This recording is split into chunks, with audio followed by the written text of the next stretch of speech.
ভাঙড়ে এসে জন্মদিনের কেক কাটা কি বলবে? একেবারে অপ্রত্যাশিত, আমি ভালোবাসায় আপ্লুত। আমাদের তো এমনিতে খুব জন্মদিন পালনের রীতি রেওয়াজ নেই, ফলত ঠিক জন্মদিন আমি তার মধ্যেই সকাল থেকে প্রচারে আছি।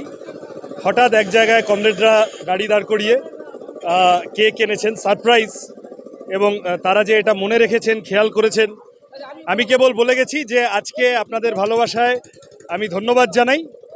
4ঠা জুন আমরা এর থেকেও বড় কেক কাটবো, তার বন্দোবস্ত করতে হবে। ভাঙড়ে বারবার প্রচার আসছে, শওকত মোল্লা বলে ভাঙড়ে যতই আসুক কাজ হবে না। শওকত মোল্লা তো নিজেই বাইরে থেকে আসেন ভাঙড়ে, তা সে উনি মনে করতে পারেন। আমার শওকত মোল্লার কথার জবাব দেওয়ার জন্য আমি নেই। ভাঙড়ের মানুষ বাইরের গুন্ডাকে মানবে না। এখানকার লোক, এখানকার মানুষ তাদের ভালো করতে পারে। সব মিলিয়ে লাল ঝান্ডা, সে লেদার কমপ্লেক্স থেকে শুরু করে বিভিন্ন কাজ লাল ঝান্ডার হাতে তৈরি ভাঙড়।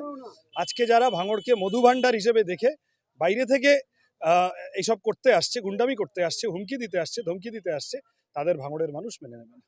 সিজন যত ভাঙড়ে আসছে, সায়নীও তার ডবল ভাঙড়ে আসছে। সিজন সকালে আসছে, বিকালে সায়নী আসছে। খুব ভালো, শুভেচ্ছা রইল, ওনার প্রতি শুভেচ্ছা রইল। উনি বেশি বেশি আসুন, ভালো ভালো আসুন। ভাঙড় মনস্থির করে নিয়েছে। সবার চোখ কেন ভাঙড়ের দিকে? হ্যাঁ, আরেকবার বলুন। সবার চোখ কেন ভাঙড়ের দিকে? ভাই, ভাঙড় যাদবপুর লোকসভার মধ্যে। আমি ভাঙড়ে আসি, ভাঙড় লাল ঝান্ডার পুরনো এলাকা, ভাঙড়ের মানুষ অসম্ভব ভালোবাসা দেন যখনই আসি, এবং ভাঙড়ের জন্য কাজ করার জন্য আমরা দায়বদ্ধ। ভাঙড়ে একটা ভালো হাসপাতাল বানাবো, লেদার কমপ্লেক্সে বিনিয়োগ আরও বাড়াবো, কর্মসংস্থান বাড়াবো।